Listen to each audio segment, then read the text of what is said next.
তো বন্ধুরা, আজের একটা রেসিপি বানাবো কড়াই পনির।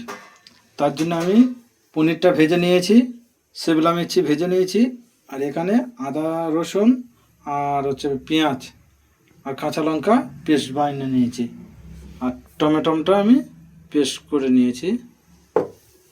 এবার দেখতে থাকুন। কড়াতে তেল দিয়েছি, তেল গরম হয়ে গিয়েছে। এবারে জিরেটা দিয়ে দিচ্ছি, তারপর এই পেস্টটা দিয়ে দেবো, আদা রসুনের পেস্টটা।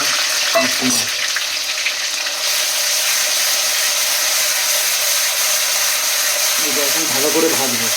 তো বন্ধুরা, এবার আমি হলদি গুঁড়ো দেবো এখানে, হালকা ভাজা হয়ে এসেছে। তারপর লঙ্কা গুঁড়ো, তারপর এই টমেটোমের পেস্টটা দিয়ে দেবো। তো বন্ধুরা দেখুন, তেল ছেড়ে দিয়েছে। এবার আমি কাস্তুরি মেথি দিয়ে দিচ্ছি,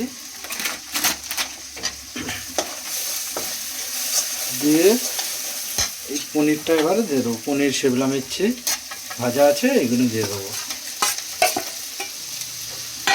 দিয়ে একটুখানি নাড়িয়ে জল দিয়ে দেবো।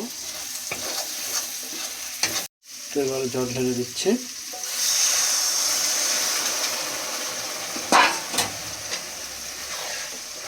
এটা ফুটলে, ভালো করে ফুটবে, তারপরে বন্ধ করে দেবো।